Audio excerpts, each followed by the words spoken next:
Welcome back to the Lucky Study Point Army. Myself Ompal Singh Rathore. हमने 7 अंतःस्रावी ग्रंथियों के बारे में बात कर ली थी। अब जो बाकी बची है 2 अग्नाशय, जिसे पेनक्रियाज के नाम से भी जाना जाता है, और जनन ग्रंथि, इनके बारे में आज हम चर्चा करेंगे। सबसे पहले हमने की थी पीयूष ग्रंथि के बारे में, जिसे मास्टर ग्रंथि के नाम से भी जाना जाता है और ये मस्तिष्क में पाई जाती है। उसके बाद में हमने बात की थी हाइपोथैलेमस की, जिसे मास्टर ऑफ मास्टर ग्रंथि कहा जाता है। उसके बाद में हमने बात की थी पीलियन काय की, जिसे थर्ड आइज या तीसरी आंख के नाम से भी जाना जाता है। उसके बाद में हमने पढ़ा था थाइमस ग्रंथि के बारे में, जिसे आत्महत्या की ग्रंथि भी कहा जाता है, और ये टी लिम्फोसाइट कोशिकाओं का निर्माण करती है। उसके बाद में हमने बात की थी थायराइड ग्रंथि की, जो गले में पाई जाती है और इसे आउटू ग्रंथि के नाम से भी जाना जाता है। इसी ग्रंथि के द्वारा थायरोक्सिन हार्मोन का निर्माण किया जाता है। थायरोक्सिन हार्मोन का निर्माण T3 व T4 के सहयोग से होता है। उसके बाद में हमने बात की थी पैराथायराइड ग्रंथि, जिसे पैराआउटू ग्रंथि के नाम से भी जाना जाता है। ये गले में ही पाई जाती है और थायराइड ग्रंथि के पीछे पाई जाती है। उसके बाद में हमने बात की थी एड्रिनल ग्रंथि की, जिसे अधिवृक्क ग्रंथि, उपरवृक्कीय ग्रंथि या सुप्रीनल ग्रंथि आदि नामों से जाना जाता है।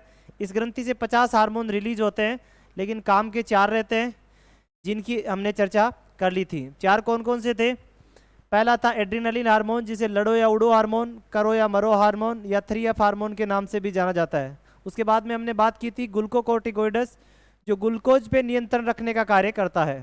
उसके बाद में हमने बात की थी मिनरलोकोर्टिकोइड्स, जो मिनरल्स या जो खनिज तत्व हैं उन पे नियंत्रण रखने का कार्य करता है। लास्ट में पढ़ा था गोनेडोकोर्टिकोइड्स, जिसे लिंग हार्मोन के नाम से भी जाना जाता है।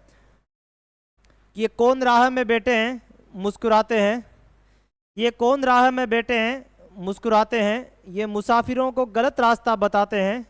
कौन राह में बैठे हैं मुस्कुराते हैं, ये मुसाफिरों को गलत रास्ता बताते हैं। तुम्हारा अगर इस सफर पे गया तो पूछेंगे कि ट्रेन गुजरे तो हम हाथ क्यों हिलाते हैं। आज हम बात करेंगे अग्नाशय या पेनक्रियाज ग्रंथि। अग्नाशय या इसे पेनक्रियाज ग्रंथि के नाम से भी जाना जाता है। किसके नाम से जाना जाता है भाई? पेनक्रियाज उपनाम।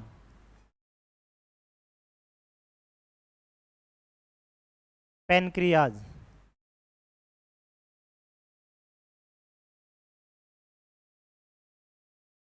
अग्नाशय या पेनक्रियाज, या इसे मिश्रित ग्रंथि के नाम से भी जाना जाता है। मिश्रित ग्रंथि के नाम से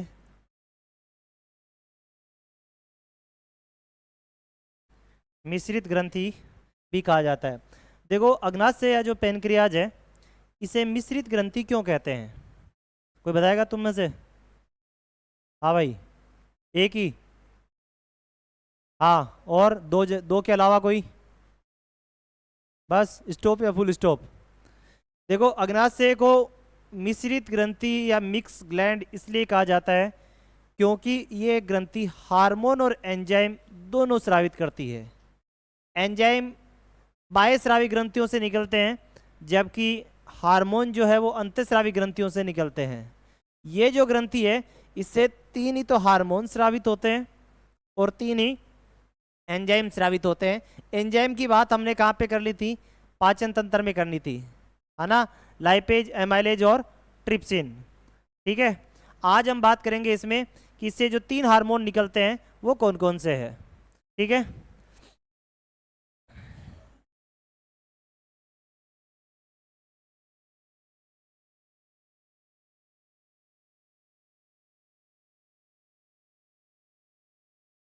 इस ग्रंथि में लेगरहैंस द्वीप, लेगरहैंस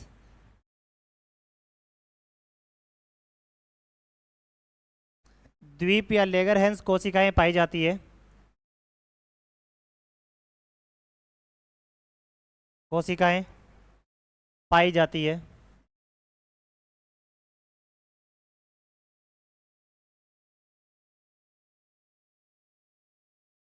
इन कोशिकाओं की खोज,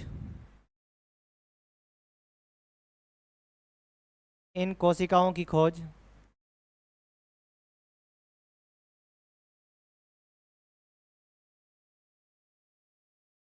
की खोज लेगरहैंस नामक वैज्ञानिक ने की थी। लेगरहैंस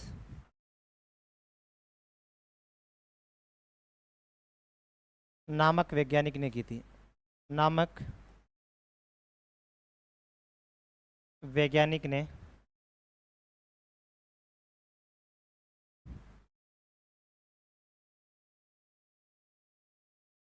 की थी।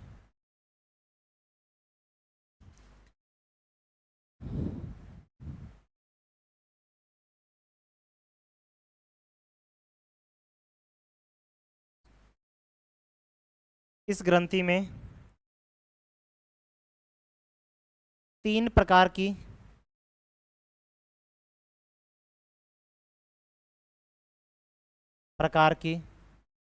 कोशिकाओं से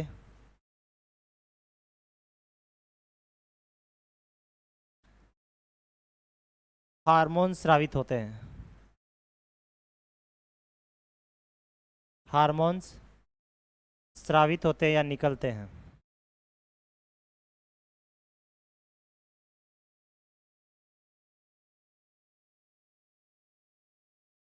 एक नंबर की यदि हम बात करें तो अल्फा सेल या अल्फा कोशिकाएं। अल्फा कोशिकाएं।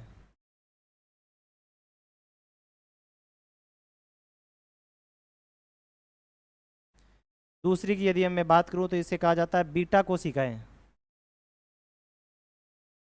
बीटा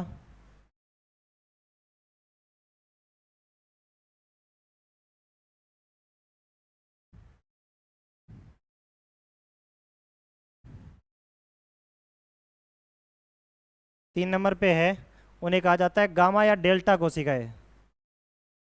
गामा या डेल्टा कोशिकाएं।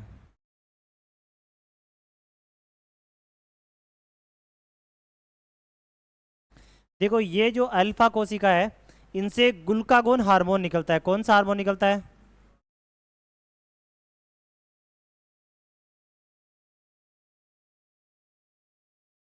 ग्लूकागोन हार्मोन जो है वो कहाँ से निकलता है?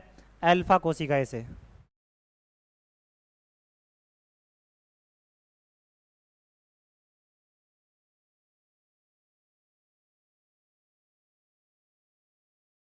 इस ग्लूकागोन हार्मोन का काम क्या है?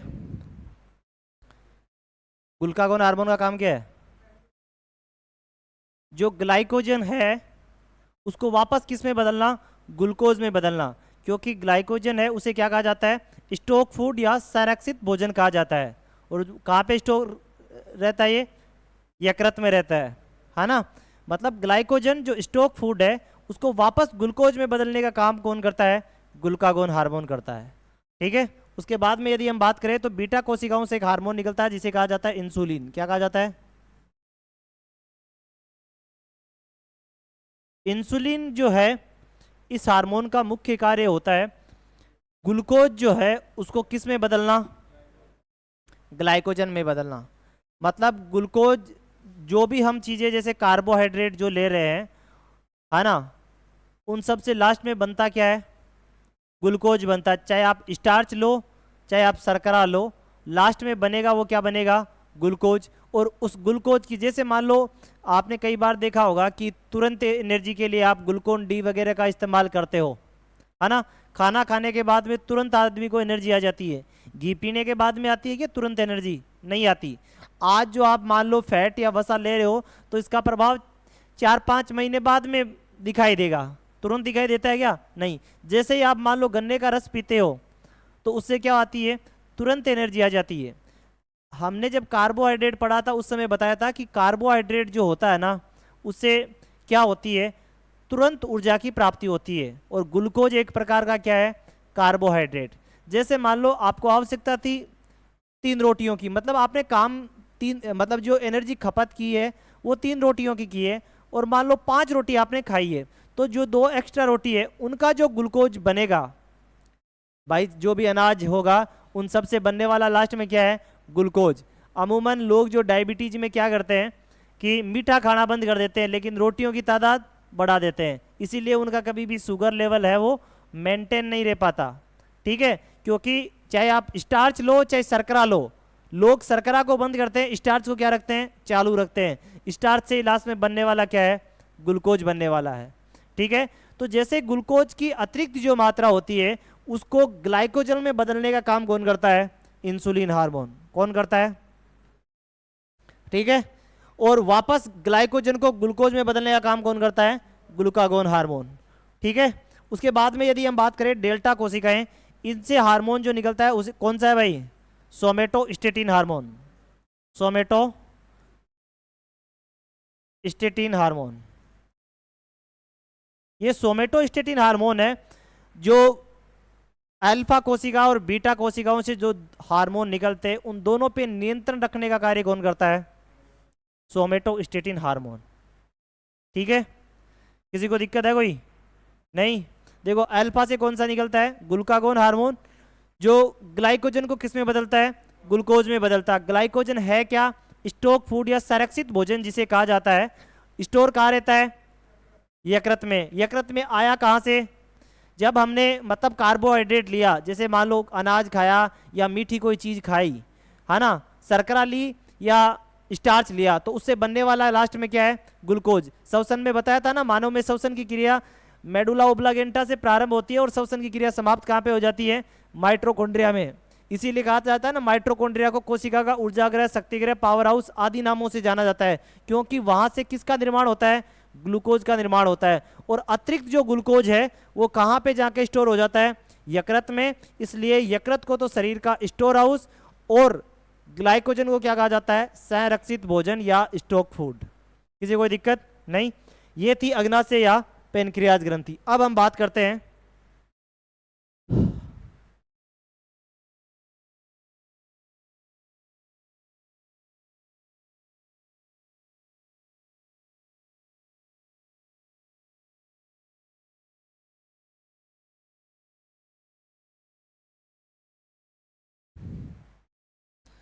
लास्ट में आती है जनन ग्रंथि। जनन ग्रंथि,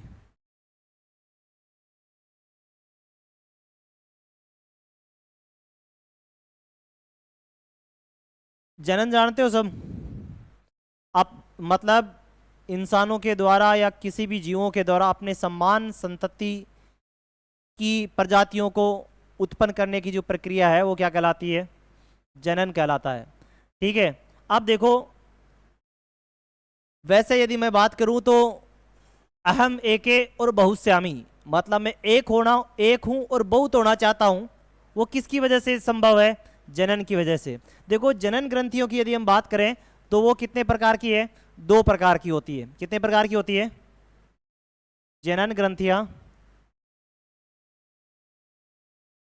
ग्रंथि दो प्रकार की होती है, दो प्रकार की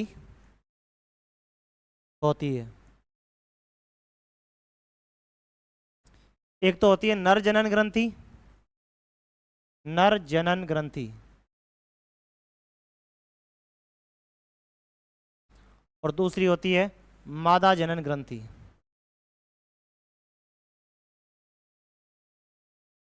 मादा जनन ग्रंथि, ठीक है। जनन ग्रंथियां दो प्रकार की होती है, एक तो होती है नर जनन ग्रंथि और दूसरी कौन सी है, मादा जनन ग्रंथि। जो नर जनन ग्रंथि है वहां से हार्मोन जो निकलता है उसे कहा जाता है टेस्टोस्टेरोन हार्मोन। कौन सा हार्मोन, ये जो हार्मोन है वो किस श्रेणी का हार्मोन है भाई, किस श्रेणी का हार्मोन है, टेस्टोस्टेरोन हार्मोन किस श्रेणी का हार्मोन है, लिखवाया था क्या, बताया नहीं था पहले। ये जो हार्मोन है एंड्रोजन श्रेणी का हार्मोन है। कौन सी श्रेणी का हार्मोन है, एंड्रोजन श्रेणी का हार्मोन है। जबकि मादा जनन ग्रंथियों से जो हार्मोन निकलते हैं वो है एस्ट्रोजन, रिलैक्सिन और एस्ट्रोजन और रिलैक्सिन। एस्ट्रोजन हार्मोन है वो किस श्रेणी का हार्मोन है भाई, एस्ट्रोजन किस श्रेणी का हार्मोन है, अरे टेस्टोस्टेरोन तो मतलब, अच्छा दो ही लिखवाए थे क्या तुम्हें? चलो कोई बात नहीं। देखो नर जनन की ग्रंथि की यदि हम बात करें,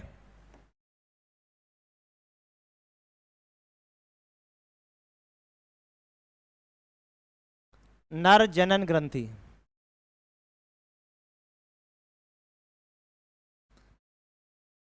इसकी यदि हम बात करें तो इसकी संख्या होती है दो। इसकी संख्या दो होती है, जिसे वृषण या टेस्टिस कहा जाता है, जिसे वृषण या टेस्टिस कहा जाता है। ठीक है, ये शरीर के बाहर, ये नर में शरीर के बाहर स्कोट्रल कोश में स्थित होती है, स्कोट्रल कोश में स्थित होती है।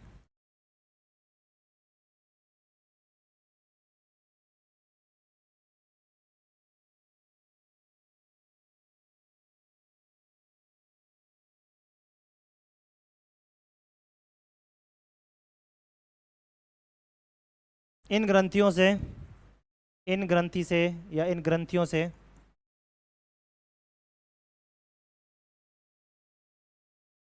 टेस्टोस्टेरोन,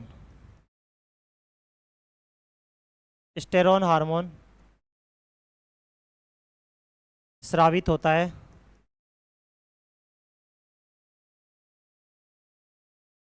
जिसे जिसे नर विकास हार्मोन, नर विकास हार्मोन के नाम से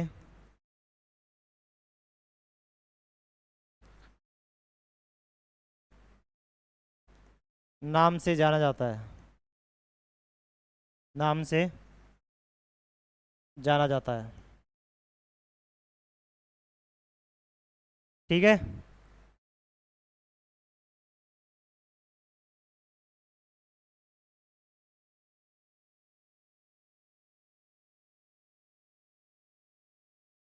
मादा जनन ग्रंथि, मादा जनन ग्रंथि,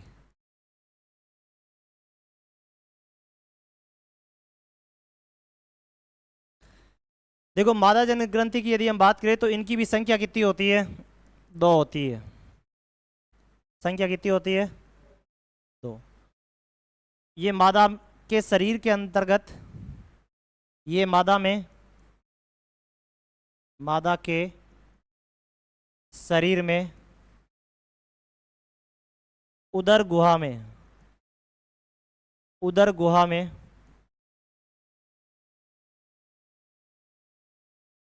स्थित होती है, स्थित होती है। इन ग्रंथियों से या इस ग्रंथि से, इस ग्रंथि से, ग्रंथि से प्रोजेस्ट्रॉन, प्रोजेस्ट्रॉन, एस्ट्रोजन व रिलैक्सिन,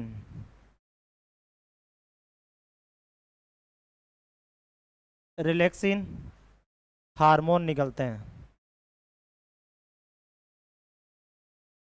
रिलैक्सिन हार्मोन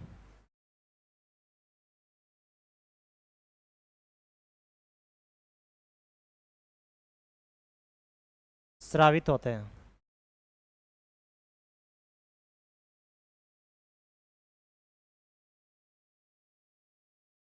ठीक है, ये थी अंतःस्रावी ग्रंथियां। ठीक है, आज हमने दो की बात की थी। एक तो की थी किसकी? अग्नाशय, जिसे पेनक्रियाज या मिश्रित ग्रंथि के नाम से भी जाना जाता है। यहाँ पे लेगरेंस द्वीप कोशिकाएं पाई जाती है। ये जो कोशिकाएं हैं इनसे, जैसे अल्फा, बीटा और गामा, अल्फा से ग्लूकागोन हार्मोन निकलता है, बीटा से इंसुलिन हार्मोन निकलता है और गामा से सोमेटोस्टेटिन हार्मोन स्रावित होता है या निकलता है। ठीक है, निश्रित इसलिए कहते हैं क्योंकि ये ग्रंथि हार्मोन और एंजाइम दोनों स्रावित करती है। ठीक है, उसके बाद में हमने बात की थी जनन ग्रंथियाँ। जनन ग्रंथियाँ वो दो प्रकार की होती है, नर जनन ग्रंथि और मादा जनन ग्रंथि। नर जनन ग्रंथियों की यदि हम बात करें तो इनकी संख्या 2 होती है और ये शरीर के बाहर स्कोटल कोश में स्थित होती है। ठीक है, इन ग्रंथियों से कौन सा हार्मोन, टेस्टोस्टेरोन हार्मोन स्रावित होता है। उसके बाद में हमने की थी बात मादा जनन ग्रंथियों की, तो इनकी संख्या कितनी होती है, 2 होती है और शरीर के अंतर्गत ये उदर गुहा में स्थित होती है। इन ग्रंथियों से प्रोजेस्टेरोन, एस्ट्रोजन व रिलैक्सिन हार्मोन स्रावित होता है। Okay, all the best and good day. आप अपना ख्याल रखें, बड़ों का सम्मान करें, छोटों के प्रति स्नेह रखें और आप अपना व्यक्तित्व इस प्रकार से व्यवस्थित करें ताकि महिलाएं आपके साथ सुरक्षित, सम्मानित और गौरवान्वित महसूस करें। जय हिंद, जय भारत।